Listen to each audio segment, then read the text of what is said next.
ഇപ്പൊ നിമിഷപ്രിയയുടെ വിഷയത്തിൽ, അതുപോലെ തന്നെ അബ്ദുറഹീം എന്ന് പറയുന്ന വിഷയത്തിൽ, ബഹുദരാകുന്ന എ പി ഉസ്താദ് അടക്കമുള്ളതാകുന്ന ഉസ്താദുമാർ ഇടപെട്ടതിന്റെ വിഷയത്തിൽ പല ആളുകളും സംഗീത മനോഭാവമുള്ളവരും പ്രസംഗികളും ആ വിഷയത്തിൽ വർത്തമാനം പറയുന്നവരുണ്ട്. പലരും പറയുന്നത് എന്തിനാണ് ഇങ്ങനെയൊക്കെ. ഇപ്പൊ കാസയുടെ ആളുകൾ പറയുന്നത് നിങ്ങൾ കേട്ടിട്ടുണ്ടാവും സോഷ്യൽ മീഡിയയിലൂടെ. അവർ കുറ്റം ചെയ്തതല്ലേ, അവർ ചെയ്ത കുറ്റം അറിയാമല്ലോ. നിമിഷപ്രിയ എന്ന് പറയുന്ന പെണ്ണ് ചെയ്തത് ആ തലാൽ കുടുംബത്തിൽപ്പെട്ടതാകുന്ന അവരുടെ ബിസിനസ് പാർട്ണറെ ഇതേപോലെ വെട്ടി നുറുക്കിയിട്ട് കൊന്നതാണ്, വാട്ടർ ടാങ്കിൽ കൊണ്ടുപോയി നിക്ഷേപിച്ചതാണ്.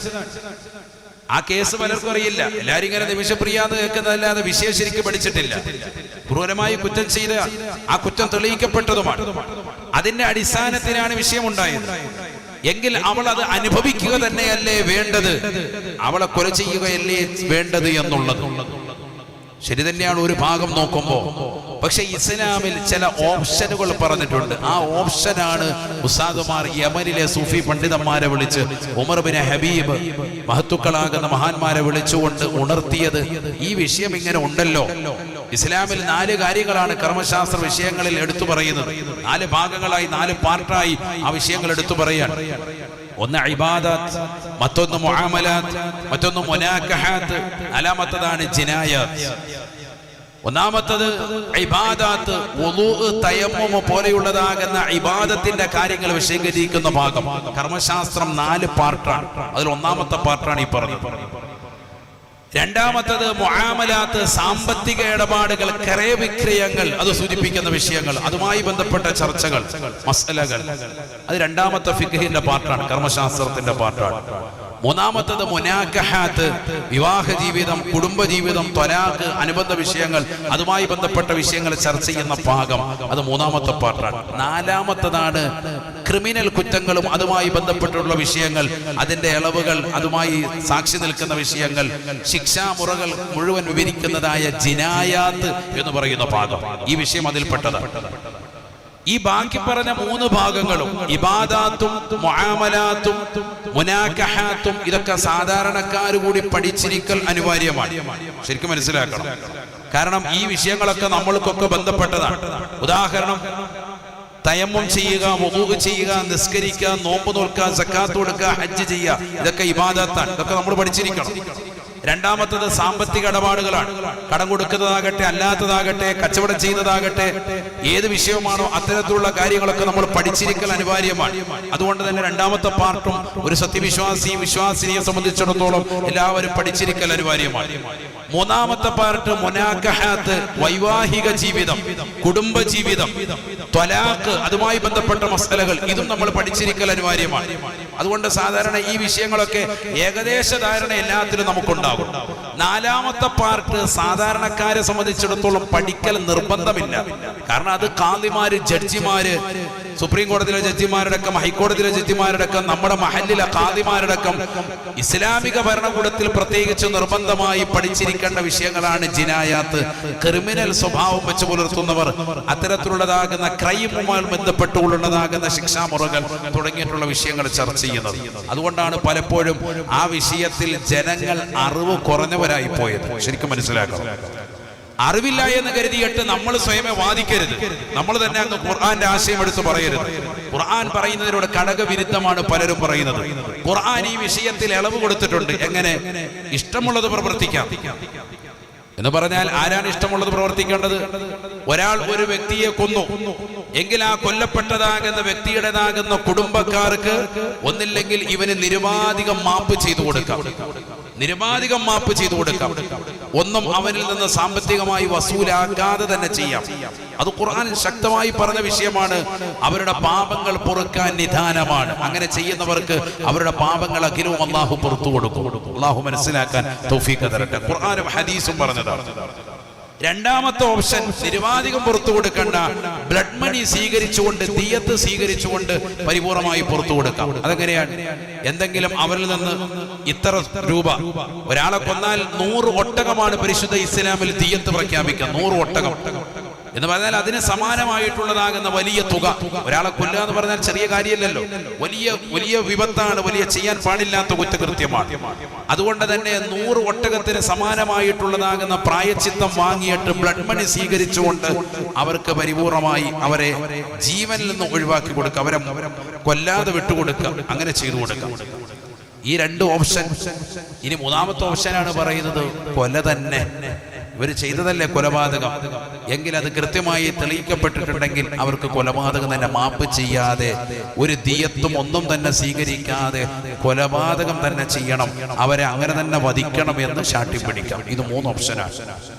ഇവിടെ ഈ നിമിഷപ്രിയ എന്ന് പറയുന്ന വിഷയത്തിൽ ജനാധിപത്യ രാജ്യമാകുന്ന ഇന്ത്യയിൽ ഇത്തരത്തിലുള്ളൊരു സംവിധാനം ഉള്ളതുകൊണ്ട് തന്നെ ഈ മസലകളെ തെര്യപ്പെടുത്തി ഉണർത്തി അവർക്കൊന്ന് പറഞ്ഞു കൊടുക്കുകയാണ് ഉസ്താദുമാർ ചെയ്തിട്ടുള്ളത്. കാരണം ആ സൂഫി പണ്ഡിതന്മാർ മുഖേന ആ കുടുംബത്തെ, തലാലിന്റെ കുടുംബത്തെ എങ്ങനെയെങ്കിലും ഒന്ന് പ്രീണിപ്പിച്ച് കൊണ്ടുവന്നാൽ, അവരിൽ ആരെങ്കിലും ഒരു ഓപ്ഷനോടുകൂടി ഈ പെൺകുട്ടിയെ നാട്ടിലേക്ക് എത്തിച്ചാൽ ആലിമീങ്ങളുടെ ഈ സമൂഹത്തിലെ, സമുദായത്തിലെ, പ്രത്യേകിച്ച് കേരളക്കരയിലെ വിശ്വാസികളടക്കം ഇന്ത്യ രാജ്യത്തെ മുസ്ലിമീങ്ങളുടെ അഭിമാനമാണ്, ഇസ്സത്തിനെയാണ് യഥാർത്ഥത്തിൽ സംരക്ഷിക്കപ്പെടുക. ഒരു ആലിം മുഖേന ഇടപെട്ടുകൊണ്ട് ആ വിഷയത്തിൽ പരിപൂർണമായ ഒരു ഇളവ് പ്രഖ്യാപിക്കപ്പെട്ടാൽ വലിയ ഇസ്സത്ത് ഈ ഉമ്മത്തിന് വരും. ചെറിയ കാര്യമല്ല. കാരണം ഭരണകൂടം പോലും, കേന്ദ്ര ഗവൺമെന്റ് പോലും പരിപൂർണമായി ഒന്നും ചെയ്യാനില്ല എന്ന് വ്യക്തമായി പറഞ്ഞ വിഷയമാണ്. അതിനുശേഷമാണ് ഈ വിഷയത്തിൽ ഉസ്താദ് അവറുകൾ അടക്കമുള്ളവർ ബന്ധപ്പെട്ടിട്ടുള്ളത്. മനസ്സിലാക്കണം.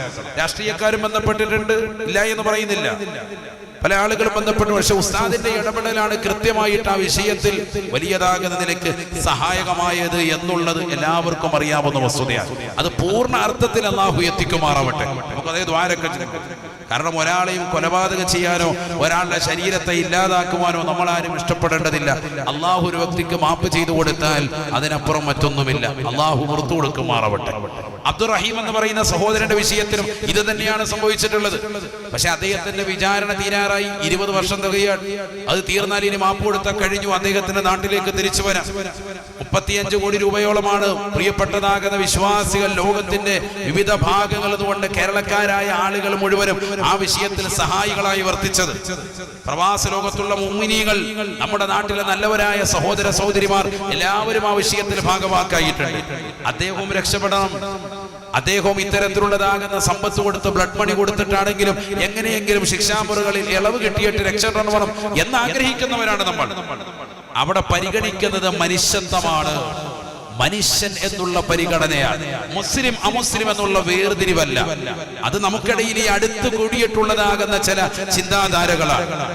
മനുഷ്യന്റേതാകുന്ന ജീവൻ എപ്പോഴും വളരെ വലുതാണ്. അതുകൊണ്ടാണല്ലോ മഹാനാകുന്ന സയ്യിദുനാ മുഹമ്മദ് മുസ്തഫ സല്ലല്ലാഹു അലൈഹി വസല്ലമ തങ്ങൾ മഹാനാകുന്ന ബിലാൽ ഇബ്നു റബാഹ് റളിയല്ലാഹു അൻഹുവിനെ ബഹുമാനപ്പെട്ടതാകുന്ന അബൂദർ അൽ ഗിഫാരി റളിയല്ലാഹു അൻഹു നീ കറുമ്പിയുടെ മകനാണ് എന്ന് പറഞ്ഞുകൊണ്ട് ആക്ഷേപിച്ചപ്പോ ബഹുമാനപ്പെട്ടതാകുന്ന അബൂദർ അൽ ഗിഫാരി റളിയല്ലാഹു അൻഹു വിളിച്ചിട്ട് നബി തങ്ങൾ പറഞ്ഞ വാക്ക് ഇന്നക മർഉൻ ഫീക ജാഹിലിയത്തുൻ, നീ ഒരു മനുഷ്യനാണ് പക്ഷേ നിന്നിൽ വിവരക്കേടുണ്ട് എന്ന് ഹബീബ് മുഹമ്മദ് മുസ്തഫ.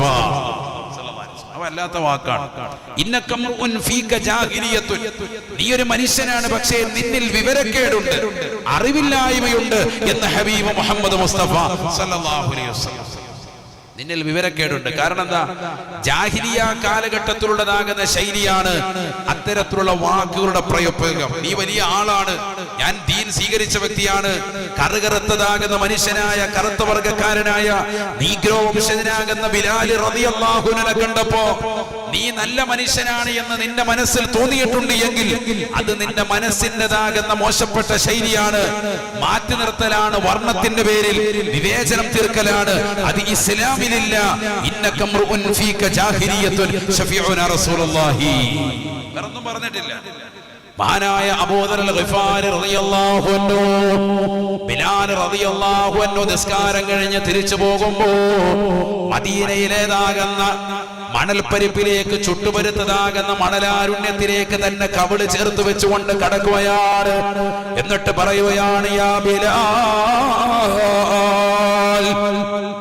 ബിലാലേ എനിക്ക് നീ പൊരുത്തപ്പെട്ടു തരണേ ബിലാലേ, നീ നിന്റേതാകുന്ന കറുത്ത കറുകറുത്തതാകുന്ന കാല് എന്റേതാകുന്ന കവിൾത്തടത്തിൽ വെച്ചുകൊണ്ട് ചവിട്ടിയിട്ടല്ലാതെ പോകല്ലേ. ഈ പാവപ്പെട്ട അബൂദറിന് പുറത്തു തരണേ എന്ന് അബൂദർ ഗിഫാരി റളിയല്ലാഹു അൻഹു മനുഷ്യന്റെ ഹൃദയത്തിൽ കടപിടിച്ചിരിക്കുന്നതായ മാലിന്യങ്ങളെ, വർണ്ണത്തിൻ്റെതാകുന്ന വെറിയെ പരിപൂർണമായി തുടച്ചു നീക്കുകയാണ്. 1400 വർഷം മുമ്പ് ഹബീബ് മുഹമ്മദ് മുസ്തഫ കറുകറുത്ത ബിലാലിനെ നീ കറമ്പിയുടെ മകനാണ് എന്ന ആക്ഷേപത്തിന്റെ വർഷം ചൊരിഞ്ഞപ്പോ അദ്ദേഹത്തെ കണ്ട് പൊരുത്തപ്പെടിക്കാൻ റസൂലുള്ളാഹി കൊടുത്ത മറുപടിയാണ് ഇന്നക മറുഅൻ ഫീക ജാഹിലിയ, നീ ഒരു വിവരം കെട്ട കാലഘട്ടത്തിന്റെ വക്താവായി പോയല്ലോ എന്ന് ഹബീബായ റസൂലുള്ളാഹി. പ്രവാചകന്റെ വാക്ക് ഹൃദയത്തിൽ തറച്ച് വേദനയോടുകൂടി അബൂദർ ഗിഫാരി തങ്ങൾ എന്ന പ്രായമുള്ള സഹാബി വര്യൻ ചുട്ടുപഴുത്ത മണലാരുണ്യത്തിലേക്ക് മലർന്നു കിടന്ന് തന്റെ കവിൾത്തടം നിലത്തിൽ വെച്ചുകൊണ്ട് ബിലാൽ റളിയല്ലാഹു അൻഹുവിനോട് പറയുകയാണ്, ബിലാലേ വല്ലാഹി ലാ അത്ഉ റഅസി, നീ എന്റെ തലയിൽ ചവിട്ടാതെ ഞാൻ എന്റെ തല ഉയർത്തില്ല ബിലാലേ. ബിലാൽ റളിയല്ലാഹു അൻഹു അദ്ദേഹത്തെ കടന്നു പിടിക്കുകയാണ്. തന്തം കറുകറുത്തതാകുന്ന ശരീരത്തിലേക്ക് ചേർത്ത് നിർത്തിയിട്ട് പൊട്ടിക്കരയുകയാണ്. ബിലാൽ റളിയല്ലാഹു അൻഹുവിനെ ചുംബനം കൊണ്ട് മൂടുന്നു. മഹാനായ അബൂദർ ഗിഫാരി റളിയല്ലാഹു അൻഹു സ്വഹാബത്തിന്റെ ഹൃദയത്തിൽ നിന്ന് വർണ്ണത്തെ കുറിച്ചുള്ളതാകുന്ന ആശങ്കകൾ മാറ്റിവെക്കുകയാണ്. അതല്ലേ റസൂലുള്ളാഹി സ്വല്ലല്ലാഹു അലൈഹി വസല്ലമ തങ്ങൾ പരിശുദ്ധമാക്കപ്പെട്ടതാകുന്ന അറഫ മൈതാനിൽ വെച്ചുകൊണ്ട് ലോകം മുഴുവനും കാണേ വല്ലാത്ത ഒരു പ്രസംഗം നടത്തിയത്. ലക്ഷത്തോളം വരുന്ന സ്വഹാബത്തിനെ ചേർത്ത് നിർത്തിക്കൊണ്ട് റസൂലുള്ളാഹി പറയുകയാണ്, അലാ ലാ ഫദ്ല ലി അറബിയ്യൻ അലാ അജമിയ്യൻ വലാ ലി അജമിയ്യൻ അലാ അറബി. ഇന്ന് ഈ സദസ്സിൽ വെച്ചുകൊണ്ട് നിങ്ങളോട് ഞാൻ ഉറക്കം പറയട്ടെ, 1400 വർഷം മുമ്പ് റസൂലുള്ളാഹി സ്വല്ലല്ലാഹു അലൈഹി വസല്ലമ തങ്ങൾ പരിശുദ്ധമായ മക്കത്തുൽ മുക്കറമയിൽ ചുട്ടുപഴുത്തതാകുന്ന അറഫ മൈതാനിയിൽ ലക്ഷക്കണക്കിന് 1.25 ലക്ഷത്തോളം വരുന്ന സ്വഹാബത്തിനെ ചേർത്ത് നിർത്തിക്കൊണ്ട് വിടവാങ്ങൽ പ്രസംഗം നടത്തുകയാണ്. ചരിത്രത്തിന്റെ ഇന്നലകളിൽ ഇടം പിടിച്ചിട്ടുള്ള ആ പ്രഭാഷണത്തിന്റെ ഏറ്റവും ശ്രദ്ധേയമായ ഭാഗമായിരുന്നു. ഒരു പണക്കാരായ വ്യക്തിക്കും പാവപ്പെട്ടവരെക്കാൾ വലിയ സ്ഥാനമില്ല. ഈ അറബിയിൽ ജീവിക്കുന്നതായ അനറബികളായ ആളുകൾ, അറബികളായ ആളുകൾക്ക് അനറബി ദേശക്കാരെക്കാൾ ശ്രേഷ്ഠതയില്ല. അനറബികളായ ഒറ്റ ഒരാൾക്കും അറബികളെക്കാൾ മഹത്വമില്ല കേട്ടോ. എല്ലാവർക്കും ഉള്ളത് ഒരു റബ്ബാ, നമ്മളെല്ലാവരും ഒന്നാ, ഒരു വാപ്പയുടെയും ഉമ്മയുടെയും മക്കളാ, തൗഹീദിന്റെ കലിമ ഉച്ചരിച്ചുകൊണ്ട് ജീവിക്കുന്നവരാ. ലാ ഇലാഹ ഇല്ലല്ലാഹ്, നമുക്ക് ഒരേ ഒരു ദൈവമേ ഉള്ളൂ, അത് അല്ലാഹുവാണ്. അതുകൊണ്ട് എല്ലാ ഉച്ചനീചത്വങ്ങളും ഞാനിതാ എടുത്തു കളയുകയാണ്. ഇനി പണത്തിന്റെ പളവളപ്പ് പറയരുത്, വർഗത്തിന്റെ വർണ്ണത്തിൻ്റെതാകുന്ന ഭാഷയുടെ ദേശത്തിന്റെ കാര്യങ്ങൾ ഇനി ഇവിടെ സംസാരിക്കരുത്. എല്ലാവരും ഒന്നാണ്, സമമാണ്. വെളുപ്പിനേക്കാൾ കറുത്തവന് സ്ഥാനമില്ല. വലാലി അബിയദ അലാ അഹ്മറ വലാ അഹ്മറ അലാ അബിയദ, വെളുത്തവന് കറുത്തവനേക്കാളോ കറുത്തവന് വെളുത്തവനേക്കാളോ ഇനി ഒരാൾക്കും സ്ഥാനമില്ല സഹാബ. എല്ലാവരും സമന്മാരാണ്. മനുഷ്യത്തെ പരിഗണിക്കണമെന്ന് ഹബീബ് മുഹമ്മദ് മുസ്തഫ പ്രവാചകർ സല്ലല്ലാഹു അലൈഹി വസല്ലമ തങ്ങൾ അറഫ മൈതാനിൽ പ്രഭാഷണം നടത്തി. 1316 വർഷങ്ങൾക്ക് ശേഷമാണ് UN ഐക്യരാഷ്ട്രസഭയിൽ അത്തരത്തിലുള്ള ഒരു സദസ്സ് ഉണ്ടാകുന്നത്. 1948 ഡിസംബർ 10 പാരീസിൽ വെച്ചുകൊണ്ട് ലോകത്തുള്ളതാകുന്ന വലിയ വലിയതാകുന്ന രാജാക്കന്മാർ, തമ്പുരാക്കന്മാര്, രാഷ്ട്രത്തിന്റെ തലവന്മാർ ഒരുമിച്ച് കൂടിയിട്ട് മനുഷ്യാവകാശ ദിനമെന്ന് 950 മുതൽക്ക് ഡിസംബർ 10 കൊണ്ടാടാൻ തീരുമാനിക്കുന്നത്. റസൂലുള്ളാഹി അറഫ മൈതാനിൽ പ്രഭാഷണം നടത്തി 1316 വർഷങ്ങൾക്ക് ശേഷമാണ്.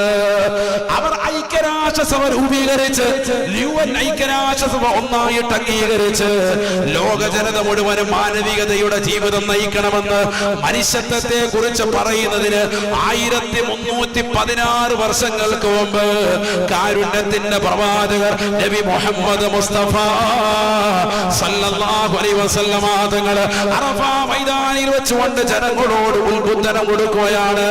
നിങ്ങൾ മനുഷ്യത്വത്തെ പരിഗണിക്കണേ, ജനങ്ങളെ ശ്രദ്ധിക്കണേ, യാതൊരുവിധ വർഗത്തിന്റെ വർണ്ണത്തിന്റെ വ്യത്യാസം പാടില്ല എന്ന് ഹബീബ് മുഹമ്മദ് മുസ്തഫ സല്ലല്ലാഹു അലൈഹി വസല്ലം. അതിന് എത്രയോ വർഷങ്ങൾക്ക് ശേഷം 1316 കണക്കുകൾ രേഖപ്പെട്ട് കിടക്കുന്നു. 948 പാരീസിൽ വെച്ചുകൊണ്ട് UN ഐക്യരാഷ്ട്രസഭ മനുഷ്യാവകാശ ദിനം എന്ന് പറഞ്ഞുകൊണ്ട് ഒരു ദിനം ആചരിക്കാൻ തീരുമാനിക്കുന്നു. 48 തീരുമാനം കൈക്കൊണ്ടു. 950 ഡിസംബർ 10 മുതൽക്കാണ് മനുഷ്യാവകാശ ദിനം. മനുഷ്യന്റെ അവകാശങ്ങളെ ധ്വംസിക്കരുത്, മനുഷ്യത്വത്തെ പരിഗണിച്ചുകൊണ്ട് ജനങ്ങളുമായിട്ടുള്ള ബന്ധം വെക്കണം എന്ന് പറഞ്ഞ് ഒരു ദിനത്തെ ആചരിക്കാൻ തുടങ്ങിയത് എപ്പോഴാ? നബിതങ്ങൾ വാഴ്ന്നു പറഞ്ഞ് 1316 വർഷങ്ങൾക്ക് ശേഷമാണ്. എന്നിട്ട് ഇവരാണ് ഈ സമുദായത്തെ പഠിപ്പിക്കാൻ നിൽക്കുന്നത്. കുറച്ച് ആളുകൾ ഈ സമുദായത്തിനൊന്നും തിരിഞ്ഞില്ല എന്ന് പറഞ്ഞ് അള്ളാഹു നമ്മളെ കാത്തു സംരക്ഷിക്കുമാറാവട്ടെ. അതുകൊണ്ട് ദീൻ നല്ലതുപോലെ മനസ്സിലാക്കി നമ്മൾ അവസാന കാലഘട്ടത്തിന്റെ ആളുകളായി മാറരുത്. കാര്യം അവസാന കാലഘട്ടത്തിലേക്ക് പോയിക്കൊണ്ടിരിക്കുകയാണ്. എല്ലാ അടയാളങ്ങളും അതിനെ കൃത്യമായി അടയാളപ്പെടുത്തുന്നുണ്ട്, കൃത്യമായി കടന്നു വരുന്നുണ്ട്. പക്ഷെ നമ്മൾ അവസാനത്തെ അഹ്ലുകാരാകരുത്.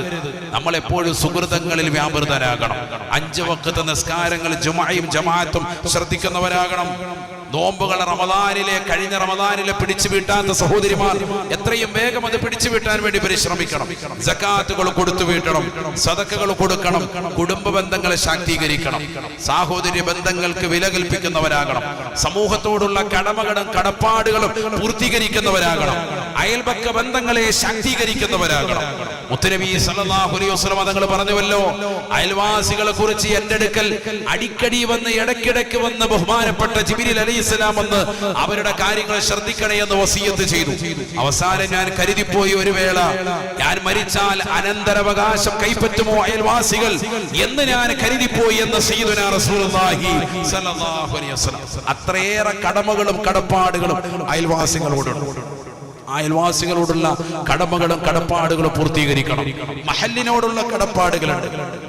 ഈ സമുദായം എന്ന നിലയ്ക്ക് മഹല്ലിനോട്, മഹല്ലിൻ്റെതാകുന്ന കാര്യങ്ങളോട് ധാരാളം കടപ്പാടുകളുണ്ട്. ആ കടമകളും കടപ്പാടുകളും പൂർത്തീകരിച്ച് കുടുംബ ബന്ധങ്ങളെ ശാക്തീകരിച്ച് മുന്നേറുവാൻ അള്ളാഹു നമുക്ക് തൗഫീഖ് നൽകട്ടെ. അള്ളാഹു തൗഫീഖ് നൽകട്ടെ. അതിനുപകരിക്കുന്ന പ്രവർത്തനങ്ങളായി നമ്മുടെ ജീവിതത്തെ ചിട്ടപ്പെടുത്തണം. കുറഞ്ഞ കാലഘട്ട ജീവിതം ഇപ്പൊ തന്നെ 30, 40, 50, 60 വയസ്സൊക്കെ പല ഏജുകളുള്ളവരാണ് ഈ സദസ്സിലുള്ളവർ. മരണത്തോട് അടുത്തുകൊണ്ടിരിക്കുന്നു. ഇന്നല്ലെങ്കിൽ നാളെ നമ്മൾ മരിക്കും എന്നുള്ള ചിന്ത നമ്മുടെ മനസ്സിലുണ്ടാവണം. നമ്മൾ ഇതുവരെ ചെയ്തതായ നന്മകൾ കൊണ്ട് നമ്മൾ സ്വർഗത്തിലേക്ക് എത്തുമോ കടക്കുമോ എന്നുള്ള ചിന്ത വരണം. എല്ലാവരുടെയും മനസ്സിൽ ഒറ്റ ഉത്തരമേ ഉണ്ടാവുള്ളൂ, ഒരിക്കലും സ്വർഗത്തിൽ കടക്കാൻ കഴിയില്ല. സഹോദരങ്ങളെ, പിന്നെ ഇനി എന്നത്തേക്ക് മാറ്റിവെച്ചിരിക്കുകയാണ് അമൽ ചെയ്യാൻ. കാലം വളരെയേറെ മോശമായ കാലഘട്ടം. അൽഹംദുലില്ലാഹ് നമുക്ക് പള്ളികൾ ധാരാളമുണ്ട്. ഇബാദത്തെടുക്കാനുള്ള സൗകര്യങ്ങൾ അല്ലാഹു നൽകിയിട്ടുണ്ട്. നമ്മുടെ രാജ്യത്ത് ഇബാദത്തിന് യാതൊരുവിധ തടസ്സവുമില്ല. 5 വഖ്ത് ബാങ്കുകൾ മുഴങ്ങുന്നു, ഇബാദത്തുകൾ ശ്രദ്ധിക്കാൻ അവസരം കിട്ടുന്നു. നമ്മൾ കൃത്യമായി അല്ലാഹുവിനെ ഓർത്ത് ഇബാദത്തെടുക്കൽ. ഫലസ്തീന മക്കൾ തകർക്കപ്പെട്ടതാകുന്ന 125ഓളം പള്ളികളുടെ മിനാരങ്ങളും തകർക്കപ്പെട്ട കല്ലിന്റെ ചീളെടുത്ത് കയ്യിൽ പിടിച്ചുകൊണ്ട് കരയുന്നതാകുന്ന ഫലസ്തീനിലെ പിഞ്ചു ബാലന്മാരുടെ ചിത്രങ്ങൾ നവമാധ്യമങ്ങളിലൂടെ നമ്മൾ കണ്ടുകൊണ്ടിരിക്കുകയാണ്. നിസ്കരിക്കാൻ അവർക്ക് പള്ളിയില്ല. പെരുന്നാൾ നമസ്കരിക്കാൻ പോലും സാധിക്കാത്ത സാധുക്കൾ ഒരു നേരത്തെ അന്നത്തിന് വേണ്ടി വരുന്നതാകുന്ന വണ്ടിയുടെ പിറകെ കിലോമീറ്ററുകളും ഓടി ഓടി തളർന്ന് അവസാനം ഇന്ന സ്ഥലത്തുണ്ട് എന്ന് പറഞ്ഞുകൊണ്ട് പട്ടാളക്കാർ പറയുമ്പോ ആ ക്യാമ്പിന്റെ മുന്നിൽ പോയി മണിക്കൂറുകളോളം കാത്തുനിന്ന് ആ കാത്തു നിൽക്കുന്ന പിഞ്ചോമന മക്കളുടെ ശരീരത്തിലേക്ക് വെടിയുതിർത്ത് അവരെ കൊന്നുകളഞ്ഞ്, നികൃഷ്ടമായി കൊന്നുകളഞ്ഞ് രസിക്കുന്നതാകുന്ന ജൂതരാകുന്ന പട്ടാള പരീക്ഷകളെ പ്രിയപ്പെട്ട മുസ്ലിം സഹോദരങ്ങളെ നമ്മൾ ദൃശ്യമാധ്യമങ്ങളിലൂടെ കാണുകയാണ്. നമുക്ക് ഒരു പ്രശ്നമില്ല.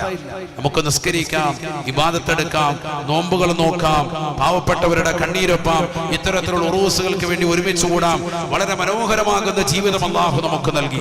അതുകൊണ്ട് കാലം മായ്ക്കപ്പെടുന്നതിന് മുമ്പ്, ഈ അവസരങ്ങളെ ഇല്ലാതാക്കപ്പെടുന്നതിന് മുമ്പ് നിഷേധികളാകാതെ അള്ളാഹു നൽകിയിരിക്കുന്ന അനുഗ്രഹങ്ങൾക്ക് നന്ദി പ്രകാശിപ്പിച്ചുകൊണ്ട് ഇബാദത്തിനായി കഴിയാൻ പരിശ്രമിക്കാൻ അള്ളാഹു തൗഫീഖ് നൽകട്ടെ. ഒരു സുബഹിയും നമുക്ക് മുടങ്ങാൻ പാടില്ല.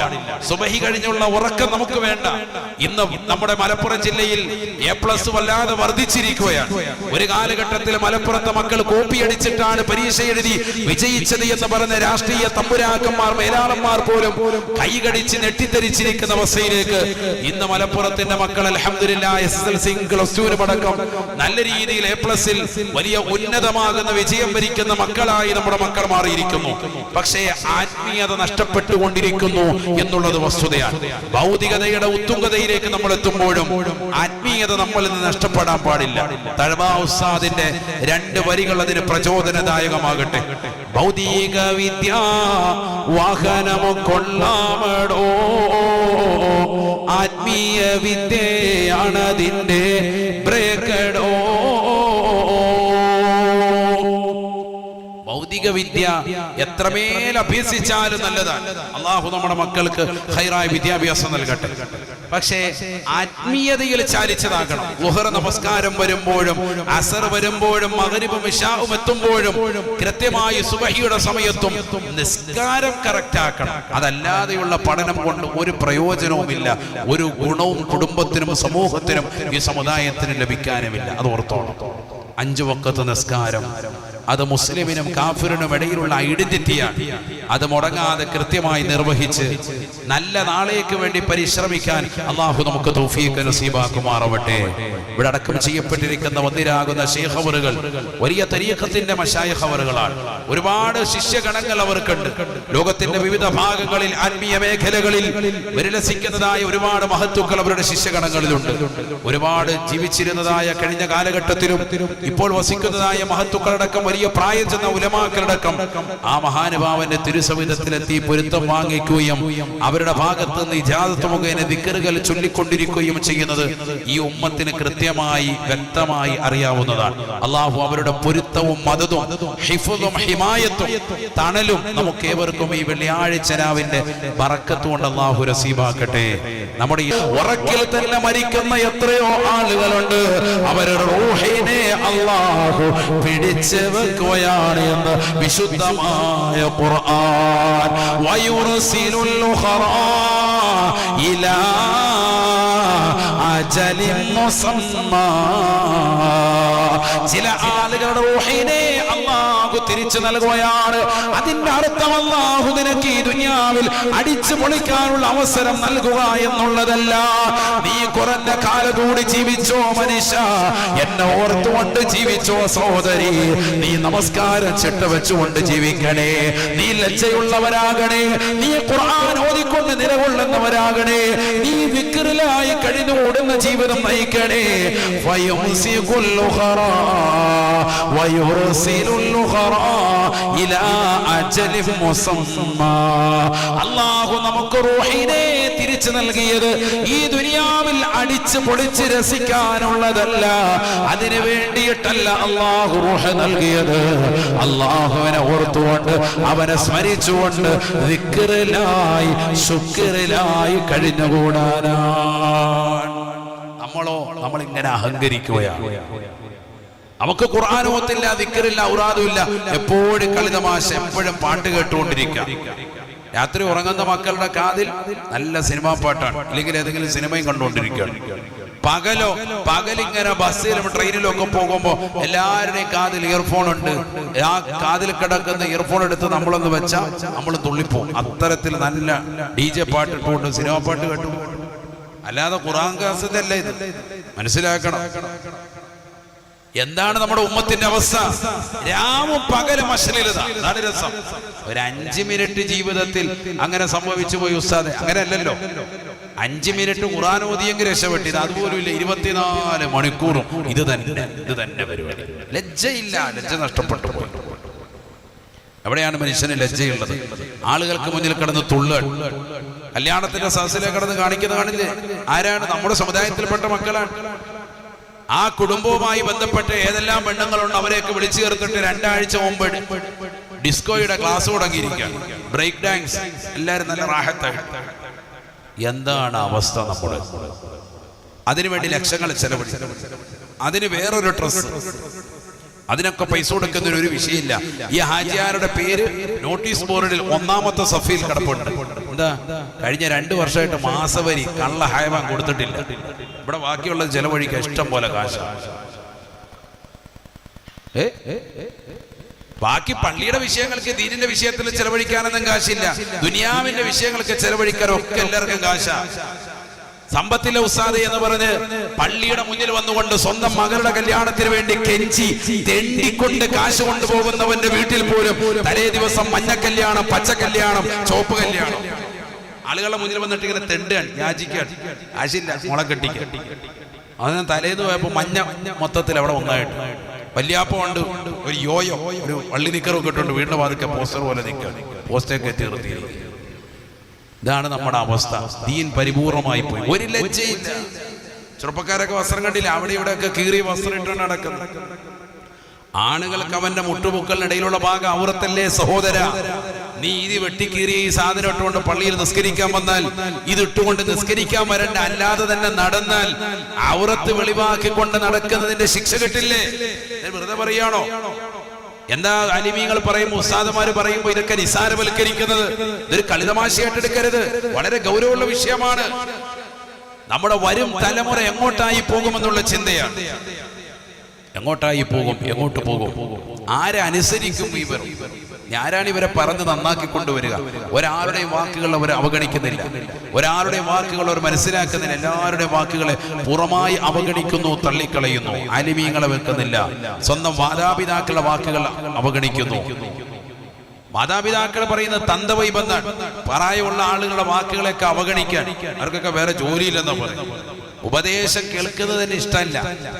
വാപ്പ വിളിച്ച് 5 മിനിറ്റ് ഇരുത്തിയിട്ട് ഉപദേശിക്കുന്ന ഇഷ്ടമില്ലാത്ത മക്കളുടെ കാലഘട്ടം. ഉമ്മ വിളിച്ച് ഉപദേശിക്കുന്നത് ഉമ്മയോട് ചൊടിക്കാണ്, ദേഷ്യം പിടിക്കാൻ. പിന്നെ അവരോട് വർത്തമാനമായി, ബഹളമായി. ഇതിൽ സ്ത്രീകളടക്കമുണ്ട്, ആണുങ്ങൾ മാത്രമല്ല, പെണ്ണുങ്ങളാണ് ഏറ്റവും വലിയ പ്രശ്നം. പെൺകുട്ടികളെ ഉപദേശിക്കാൻ ഉമ്മമാർക്ക് പോലും മടിയുള്ള കാലഘട്ടമാണ്. ഒരു പ്രായം കൊണ്ട് കഴിഞ്ഞാൽ പിന്നെ ഉമ്മാടെ മെക്കിട്ട് കയറാൻ, അവരോട് എന്ത് പറഞ്ഞാലും വർത്തമാനം തിരിച്ചു പറയാൻ, അതിന് മറുപടി റദ്ദു പറയുന്ന ഒരു കാലഘട്ടം. മാതാപിതാക്കളിൽ ഭൂരിഭാഗവും പ്രയാസം അനുഭവിക്കുന്നത് മക്കളുടെ വിഷയത്തിലാണ്. ദുആ വസിയത്ത് എത്രയാണ് വരുന്നത്? എന്റെ മകൻ സാലിഹാവണം, എന്റെ മകള് സാലിഹത്താവണം, അവർക്ക് ഹൈറായ ഇണയെ തുണയെ കിട്ടണം. അപ്പായി ഉമ്മായി ഇങ്ങനെ കരഞ്ഞിട്ട് ദുആ വസിയത്ത് ചെയ്യാൻ. മക്കൾ നന്നാകാൻ വാപ്പ രാവിലെ മുതൽ തുടങ്ങാൻ ഔറാദ്, ഉമ്മ രാവിലെ മുതലേ വിക്രം ഔറാദ് തുടങ്ങാൻ. ധാരാളം ഔറാദുകൾ ചെയ്യുന്നുണ്ട്, ഒരു ഫലവും കാണുന്നില്ല. എന്താ കാരണം? മകൻ സുബഹിക്ക് എഴുന്നേൽക്കുന്നില്ല, അവന് നിസ്കാരമില്ല, അവൻ കിടന്ന് ഉറങ്ങാൻ. സുബഹി നിസ്കാരമില്ല.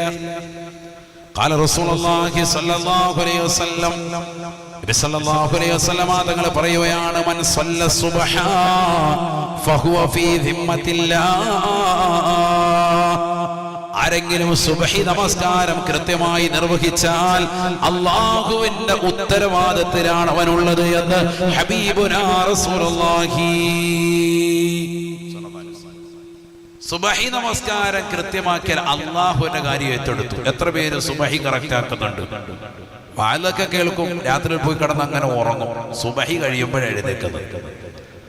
അവ്വല് വഖത്തിൽ ജമാഅത്തായി സുബ്ഹി നമസ്കരിക്കുന്ന ചെറുപ്പക്കാർ നമ്മുടെ മഹല്ലത്തിൽ എത്ര പേരുണ്ട്?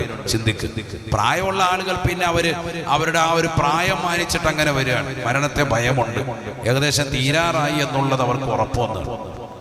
മറ്റേ നല്ല ആരോഗ്യമുള്ള സമയം, ആ ആരോഗ്യമുള്ള സമയം അമലിന് വേണ്ടി മാറ്റിവെക്കുന്നവർ എത്ര പേരാണ്?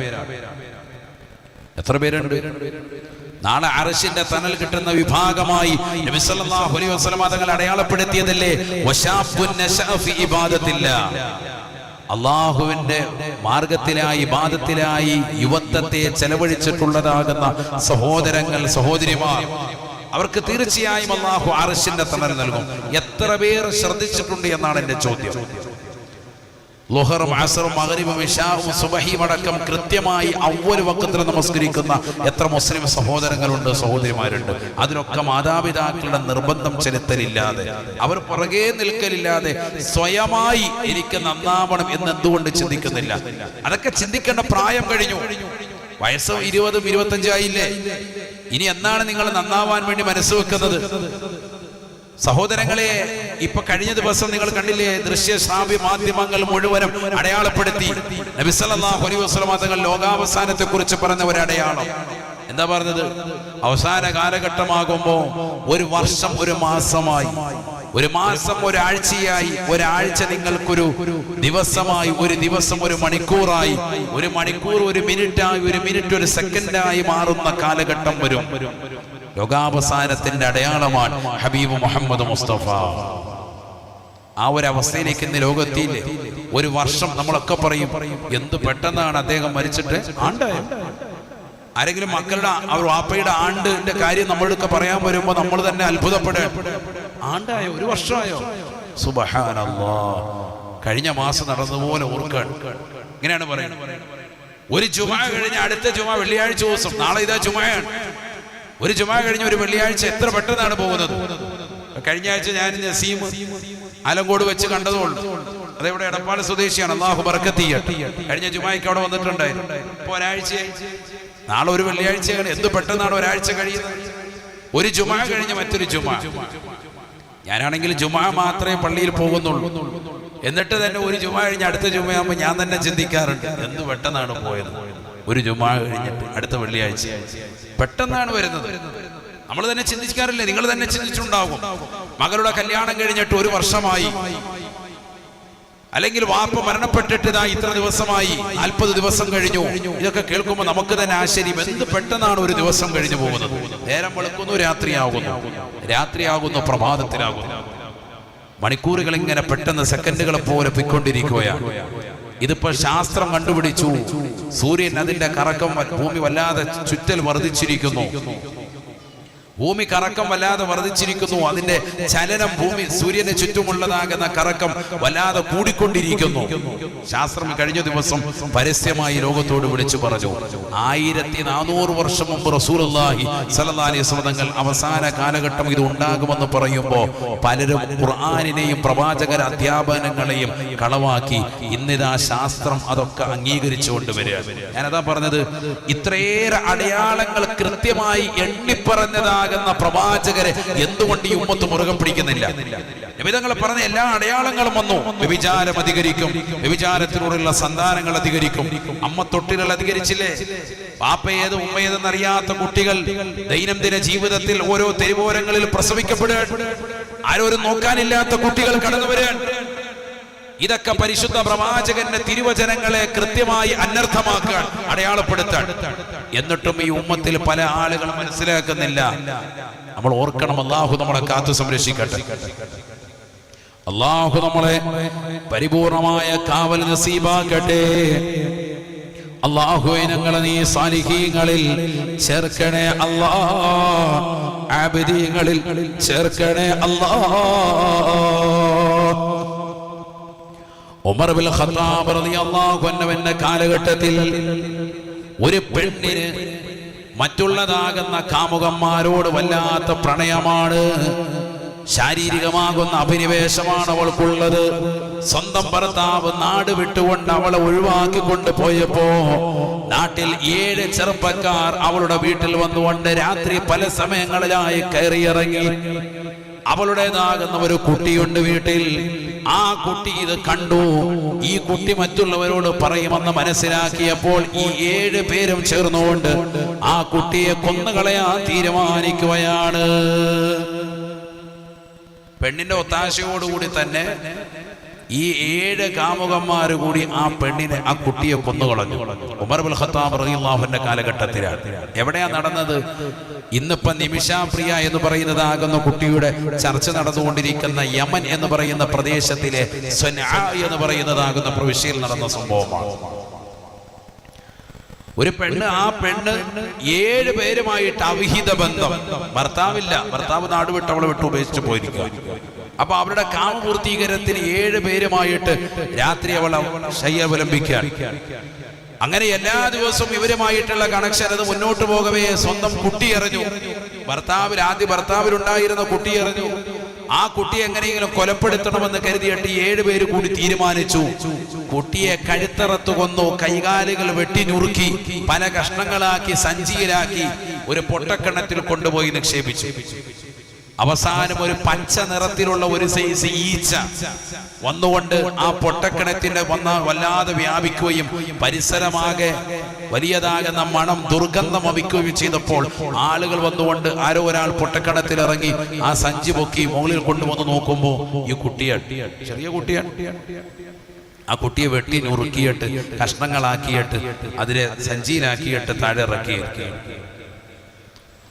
മഹാനായ ഉമർ ഇബ്നുൽ ഖത്താബ് റളിയല്ലാഹു അൻഹു ബഹുമാനപ്പെട്ടവർ പറയുകയാണ്, ഖലീഫയാണെന്ന് ബഹുമാനപ്പെട്ടവർ പറയുന്നു. യമനിൽ നടന്ന ഈ സംഭവത്തിന്റെ കേസ് അദ്ദേഹത്തിന്റെ മുന്നിലെത്തി. ഉമർ ഇബ്നുൽ ഖത്താബ് റളിയല്ലാഹു അൻഹു വിസ്തരിക്കുകയാണ്. ബഹുമാനപ്പെട്ടവർ പറയുകയാണ്, ആരൊക്കെ അതിൽ പങ്കാളികളായിട്ടുണ്ടോ, സ്വൻആ എന്ന് പറയുന്ന യമനിലുള്ളതാകുന്ന ജനങ്ങൾ മുഴുവനും അതിൽ ഭാഗവാക്കായിട്ടുണ്ടെങ്കിൽ തീർച്ചയായും ലഖതൽതുഹും ജമീആ, അവരെ മുഴുവൻ ആളുകളെയും ഞാൻ ഈ വിഷയത്തിൽ തൂക്കിലേറ്റും, അവരെ മുഴുവനും ഞാൻ കഴുത്ത് വെട്ടി കൊലപ്പെടുത്തുമെന്ന് ഉമർ ഇബ്നുൽ ഖത്താബ് റളിയല്ലാഹു അൻഹു. ആരൊക്കെ ആ കുട്ടിയുടെ വിഷയത്തിൽ പങ്കെടുത്തിട്ടുണ്ട് അവരൊക്കെ ഞാൻ തീർക്കും, ഉറപ്പാണ്. അങ്ങനെ കേസിന്റെ വിചാരണ വന്നു. ഒരാളാണെന്ന് ആദ്യം മനസ്സിലാക്കി, പിന്നീട് വിചാരണ ചെയ്ത് അവസാനം എത്തിപ്പെട്ടു 7 പേരുണ്ട് ഈ പെണ്ണിന് അഭിഹിത ബന്ധമായിട്ടുള്ളത്. ഒന്നല്ല 7 ചെറുപ്പക്കാരാണ്. നമ്മുടെ ഭാഷയിൽ പറഞ്ഞാൽ പല സിമ്മും മാറ്റി മാറ്റി വെച്ച് കണക്ഷൻ ചെയ്തുകൊണ്ടിരുന്ന് അവസാനം ഇവരെല്ലാവരെയും ഹാദറാക്കി എല്ലാവരെയും വെട്ടിക്കൊലപ്പെടുത്താണ്. സയ്യിദുനാ ഉമർ ഇബ്നുൽ ഖത്താബ് റളിയല്ലാഹു അൻഹു നേതൃത്വത്തിൽ അദ്ദേഹത്തിന്റെ ഖിലാഫത്തിന്റെ കാലഘട്ടത്തിലാണ്. മാപ്പില്ല, മാപ്പ് കൊടുത്തില്ല, ആരും മാപ്പ് കൊടുക്കാനില്ല.